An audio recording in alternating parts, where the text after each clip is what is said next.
El gran delator. Los secretos de Alex Saab con Estados Unidos que Jorge Rodríguez sacó a la luz. Revuelo judicial. Policías metropolitanos de 2002 entran en el lote de los 300 liberados express. A callar por la fuerza. La drástica línea que Diosdado impone al chavismo. En este espacio, la actualidad no se detiene. Es nuestra misión mantenerlos al día con el pulso noticioso de Venezuela y del mundo. Bienvenidos a nuestra emisión matutina de este miércoles 20 de mayo de 2026. Soy Génesis Pérez, comenzamos.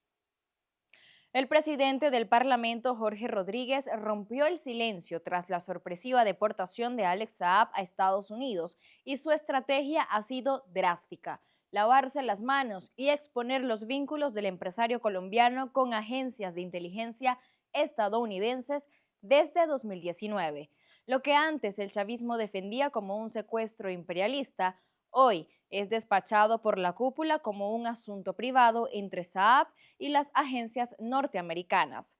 Con Nicolás Maduro preso en Nueva York y los hermanos Rodríguez alineados en este giro discursivo, las cartas están sobre la mesa. El empresario colombiano Alex Saab pasó de diplomático, luego ministro y figura intocable de Nicolás Maduro a una figura incómoda para la tercera ola del chavismo. Jorge Rodríguez, presidente de la Asamblea Nacional, fue expuesto sobre la extradición de quien en nombre de la República firmara convenios y tratos internacionales. Y el señor Alex Saab no solo fue contratista del Estado, sino que también fue ministro. Incluso todos los convenios que él firmó son nulos, de nulidad absoluta. En los próximos días, la preocupación que tienen algunos diputados se va a ver completamente resuelta. Si violentó el respeto, la moral, la ética, la confianza que se depositó en él. Rodríguez también dinamitó la discusión sobre Alex Saab, expuso que desde 2019 ha tenido y sigue manteniendo contactos con órganos de inteligencia de Estados Unidos. Dijo que en los próximos días se va a conocer todo. Desde el año 2019, y de eso nos enteramos ahora, el tema de Alex Saab es un tema de él con agencias estadounidenses. Y ya se van a enterar todas y todos ustedes qué tipo de relación tenía y tiene Alex Saab con esas agencias estadounidenses. Y la duda queda en el aire. ¿Saab fue solo el operador financiero o testaferro de Nicolás Maduro o una ficha de información para Estados Unidos?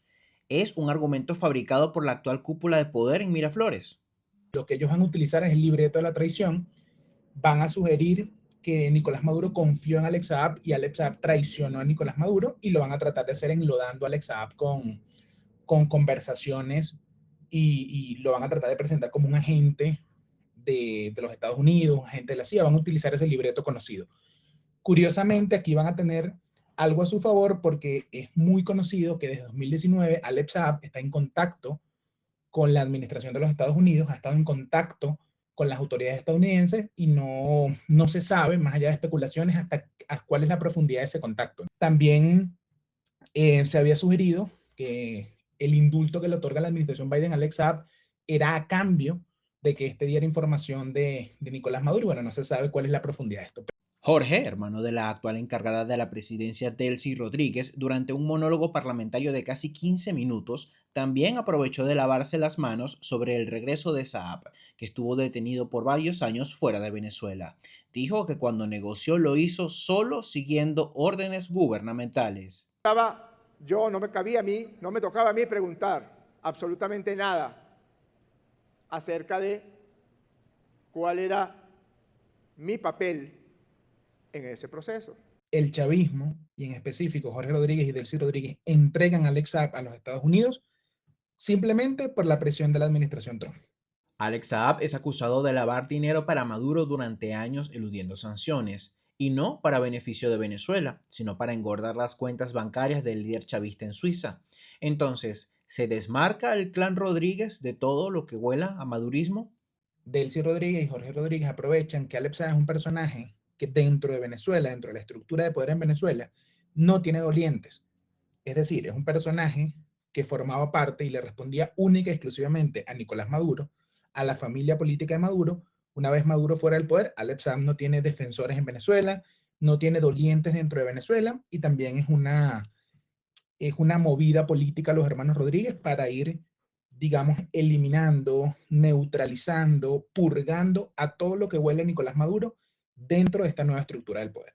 De vaca sagrada a chivo expiatorio. Quedará saber si las bases del chavismo se pliegan al discurso y argumento de sus actuales líderes o por el contrario se sigue fracturando el partido hegemónico que el régimen ha usado para gobernar de forma autoritaria el país. Reportó para ustedes Quique Frías. Impacto Venezuela. Dos realidades paralelas se cruzaron este martes en Caracas. Por un lado, la advertencia técnica y descarnada de Amnistía Internacional. El aparato de persecución y represión del Estado sigue intacto. Por el otro, el cálculo político en la Asamblea Nacional, donde Jorge Rodríguez anunció la liberación express de 300 personas, incluyendo a los icónicos policías metropolitanos detenidos desde el año 2002. ¿Es el inicio de una justicia real o una válvula de escape de la cúpula para limpiar su rostro ante la comunidad internacional? Los detalles los tiene Juan Gutiérrez Gamba. El 11 de abril de 2002, Héctor Robaín, Erasmo Bolívar y Luis Molina fueron juzgados junto a 9 funcionarios más por 2 de las 19 muertes de ese día. El juicio duró 3 años y medio, y la conclusión del Cuerpo de Investigaciones Científicas, Penales y Criminalísticas fue que ninguno de los 3 había disparado. La jueza Marjorie Calderón los condenó igual a 30 años de cárcel. 300 personas serán puestas en libertad. Se está cumpliendo, más allá de la ley de amnistía, con un proceso de darle beneficios a esas personas. Por ejemplo, la señora Mary Perfecta Torres estaba involucrada en el caso de las bombas de la Plaza Venezuela, pero tiene más de 70 años de edad. Los policías metropolitanos de abril del 2002, la adolescente Samantha Hernández, y en total 300 personas o mayores de 70 años de edad, o mujeres embarazadas o lactantes, o personas con patologías de salud. El anuncio de Jorge Rodríguez no ocurre en el vacío.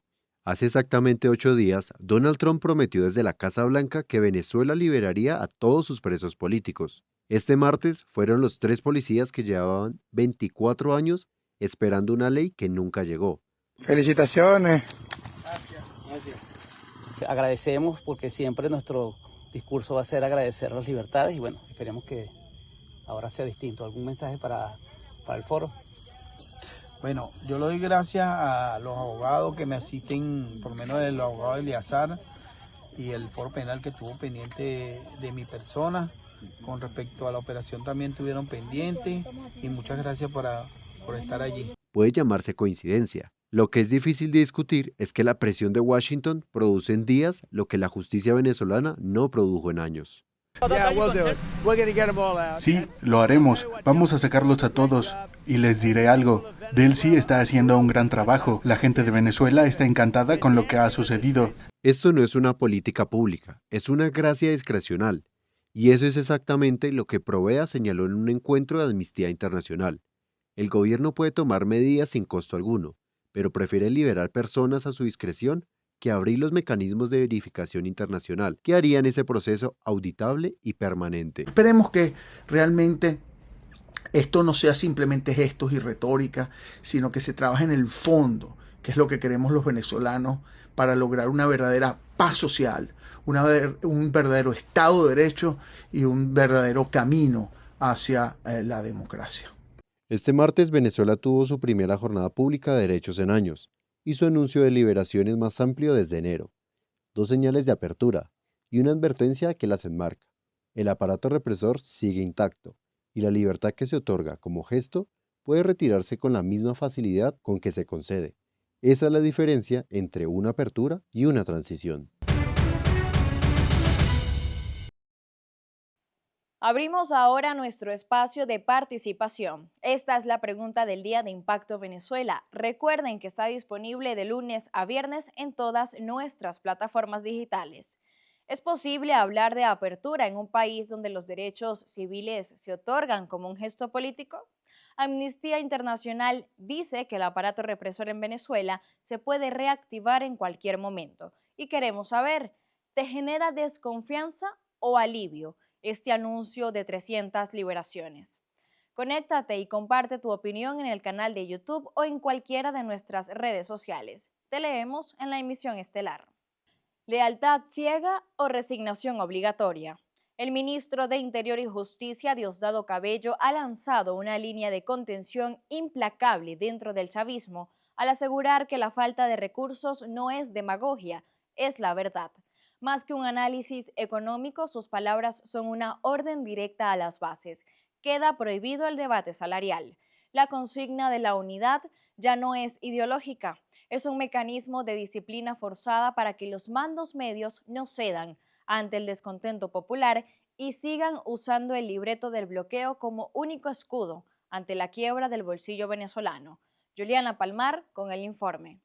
El ministro de Relaciones Interiores y Justicia, Diosdado Cabello, se pronunció este martes sobre la situación económica de Venezuela y el impacto del escenario internacional en el presupuesto público. El alto funcionario enfatizó que las sanciones impuestas contra la nación tienen un efecto generalizado en la sociedad, desestimando los argumentos que señalan que estas medidas solo perjudican a los miembros de la Administración Pública Nacional. Y ahorita se hizo un aumento responsable en el mes de julio y está asegurado todos los recursos para pagarle a la gente, y no es que este mes no le vamos a pagar, no, tenemos los recursos en la mano. Y en la medida que vaya entrando plata, vamos nosotros a seguir aumentando el ingreso de los trabajadores, que se ha ido al fondo. Eso no es mentira, y esto no es demagogia, estoy diciendo la verdad. Si no hay plata, no puede haber aumento.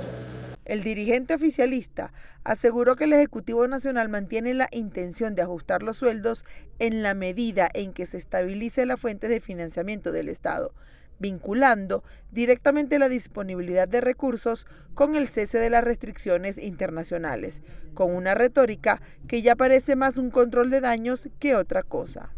Este mensaje de Diosdado es una especie de control de daños, trata de poner un pañito de agua caliente y de justificar la supuesta ausencia de gestión con el bloqueo y las sanciones, pero bueno, ya esto es un mensaje que es ineficaz, no funciona ni en la base chavista, no funciona ni en el resto de los venezolanos, que están muy claros que el origen y la causa de todos los males en Venezuela es la gestión del chavismo. La orden oficial es resistir en escasez, pero el relato se agota. El argumento del bloqueo ya no funciona como anestésico para unas bases chavistas asfixiadas por la crisis, donde el salario de hambre terminó por quebrar la disciplina del partido. Este mensaje de Diosdado Cabello es el mismo que ha mantenido el chavismo en los últimos 10 años por lo menos. Han tratado de utilizar las sanciones para tapar su corrupción, su ineficiencia y la desgracia en materia económica, en materia de servicios públicos, en materia social, en materia institucional en la que han convertido a Venezuela. En este caso, yo creo que en algún momento ese mensaje tuvo cierta vigencia, tuvo cierta eficacia con el público de la base chavista que creía que realmente el chavismo no mejoraba la gestión por las sanciones o a causa del supuesto bloqueo, pero en la actualidad ni la base chavista ni el resto de los venezolanos que quieren cambio se comen este mensaje. Sin embargo, el repentino llamado de reencuentro y reconciliación con sectores disidentes reveló una estrategia de control de daños más profunda. Al proponer una agenda que priorice solo las cosas que unen, Cabello intenta vetar de antemano el debate sobre el hambre, el colapso de los servicios y los salarios de miseria. Busca diluir las responsabilidades del Estado forzando una falsa tregua nacional, donde la crisis ya no es culpa de una gestión ineficiente, sino un problema transversal que la población debe asimilar en silencio y bajo eterno pretexto del bloqueo. Para Impacto Venezuela, Juliana Palmar. El resumen informativo más rápido de la jornada solo aquí, en Impacto en 60 segundos. 2 noticias y toda la información que debes conocer. Entre gritos de justicia, el desgarrador último adiós a Carmen Navas en Caracas. Con profunda indignación social, opositores, activistas y ciudadanos despidieron a Carmen Teresa Navas, de 83 años, quien falleció apenas 10 días después de enterarse que su hijo, el preso político Víctor Hugo Quero Navas, había muerto bajo custodia del Estado casi un año antes. La tragedia ha desatado una ola de protestas y severas denuncias contra las autoridades penitenciarias y el gobierno encargado de Delcy Rodríguez, ya que la también conocida como la abuela pasó 16 meses recorriendo cárceles e instituciones, exigiendo una fe de vida de su hijo, mientras las instituciones oficiales le ocultaron sistemáticamente que el detenido había fallecido en julio de 2025 tras ser trasladado a un hospital por complicaciones de salud. Navas fue enterrada este martes en el cementerio del Este junto a los restos de su hijo. Costo humano de la crisis petrolera. Fallece trabajador herido en una explosión del Zulia. Jorge Alberto Rivera Díaz, un operador de generación petrolera originario de la costa oriental del lago de Maracaibo, falleció la mañana de este 19 de mayo tras no sobrevivir a las severas lesiones sufridas durante la fuerte explosión e incendio en la planta compresora del gas La Margas del estado Zulia, ocurrida el pasado viernes. Rivera se encontraba bajo un pronóstico reservado en la unidad de quemados del Hospital Coromoto en Maracaibo, con quemaduras que comprometían más de un 60% de su cuerpo. El siniestro, que inicialmente dejó un saldo de 6 trabajadores heridos, algunos de los cuales tuvieron que lanzarse al agua para resguardarse, afectó a esta infraestructura clave de PDVSA operada por la firma privada china Concord. Aunque la estatal petrolera anunció la creación de un comité técnico para investigar el accidente, el hecho reaviva las críticas sobre las condiciones de seguridad en las instalaciones del occidente del país. El lobo cuidando las ovejas. La administración del presidente Donald Trump asegura que los millones del petróleo venezolano están bajo estricto control y supervisión internacional. Sin embargo, la decisión de poner la lupa en manos de KPMG, una de las firmas auditoras más grandes del mundo, ha levantado un muro de sospechas. Se trata de la misma corporación que revisó años atrás las cuentas de PDVSA justo cuando explotaban los peores escándalos de corrupción multimillonarios en el país. María José Prado con los detalles. La administración estadounidense confirmó que todos los ingresos petroleros de Venezuela están siendo depositados en una cuenta en Nueva York bajo supervisión de la firma auditora KPMG. El secretario de Estado Marco Rubio aseguró que los recursos ahora son utilizados para pagar salarios de maestros, policías y trabajadores públicos venezolanos. Pero el anuncio, lejos de despejar dudas, volvió a encender viejas alarmas porque KPMG no es un nombre nuevo dentro del laberinto petrolero venezolano. La firma auditó durante más de 2 décadas a PDVSA. Precisamente en los años donde luego estallaron denuncias de sobornos, contratos inflados, sobreprecios y desvío de miles de millones de dólares. Ahora dirigentes opositores como Freddy Guevara y Nora Bracho, además de organizaciones como Transparencia Venezuela, se preguntan si el sistema realmente cambió o si simplemente cambió de manos. Uno tiene que, digamos, revisar cuáles son los resultados después de 27 años. No es solamente la baja de producción, sino el saqueo. ¿Ves? Entonces tú no le puedes seguir dando a esa gente que siga administrando una industria que han destruido por 27 años y la han utilizado para beneficio personal. O pregúntale a Ramírez, pregúntale a todos, pregúntale a Alexa, que ahora ya lo extraditaron, pregúntale a la misma Delcy Rodríguez, pregúntale a los hermanos Rodríguez, pregúntale a Maduro, a Delcy, toda esa gente tiene campos y tiene manejo de la industria. Altos funcionarios estadounidenses revelaron que ya habrían ingresado más de $3.000 millones al fondo supervisado desde Washington y que KPMG entregará reportes periódicos sobre el uso de esos recursos. Sin embargo, el historial de la auditora volvió rápidamente al debate político venezolano. En 2016, una comisión parlamentaria calculó un presunto desfalco de más de $11.000 millones en PDVSA entre 2004 y 2014. Y aunque las cuentas eran auditadas por KPMG, las irregularidades explotaron años después en tribunales y fiscalías de distintos países. De hecho, el exministro petrolero Rafael Ramírez utilizó precisamente las auditorías de KPMG como argumento para defender su gestión y negar acusaciones de corrupción. Existe una institucionalidad, al menos teóricamente, que está instalada y que le corresponde hacer las cosas. Una PDVSA destruida, maltrecha, pero que además por muchísimos años trabajó de manera eficiente y construyó un país monoproductor que se construyó a partir de lo que constituía PDVSA y lo que era capaz de hacer en materia de eficiencia administrativa. La pregunta es, ¿podemos volver allá? ¿Podemos volver a hacerlo? ¿Podemos volver a hacer esas cosas? Bueno, los venezolanos tenemos la capacidad de hacerlo. De hecho, el exministro de Petróleo Rafael Ramírez utilizó precisamente las auditorías de KPMG como argumento para defender su gestión y negar acusaciones de corrupción. La polémica también golpea a Washington porque mientras Estados Unidos asegura que el dinero ahora sí beneficia al pueblo venezolano, organizaciones como Transparencia Venezuela exigen detalles verificables sobre cómo se manejan esos fondos. La ONG insiste en que no basta con anunciar controles desde Nueva York. Piden publicar cuánto dinero entra realmente, quién paga, cuánto se transfiere a Venezuela y bajo qué mecanismo se evita un posible desvío. Y ahí aparece otro elemento incómodo. La narrativa de rescate financiero choca con una realidad donde el control de los ingresos petroleros venezolanos parece pasar cada vez más por estructuras externas. Para algunos analistas, el fondo supervisado por Washington podría convertirse en una especie de administración paralela del petróleo venezolano. Para otros, es simplemente el reflejo de que nadie confía ya en los mecanismos internos de control. En segundo término, sin ser un país ocupado militarmente o políticamente, como ha ocurrido en los ejemplos que posteriores a guerras, etc., estamos viendo algo similar en torno a lo que se pretende desde el punto de vista económico, ¿no? Una suerte de tutelaje donde se dictan algunas medidas o se dictan algunos parámetros y esos parámetros tienen que ser cumplidos por los mismos destructores o los mismos que desmontaron el sistema. Por ahora, KPMG guarda silencio ante los cuestionamientos de su historial en PDVSA y su nuevo rol en el manejo de los fondos petroleros venezolanos, mientras Washington insiste en que existe un sistema de vigilancia independiente. Las dudas siguen creciendo alrededor de la misma firma que durante años auditó a la estatal petrolera en medio de una de las mayores tramas de corrupción de la historia reciente de Venezuela. Y así llegamos al final de esta edición, pero la información sigue su curso y nosotros estaremos atentos para llevarla a sus pantallas. Gracias por confiar en Impacto Venezuela como su ventana a la realidad. Recuerden que estar informados es la mejor herramienta para construir futuro. Los esperamos en nuestra próxima entrega informativa. Que tengan un excelente día.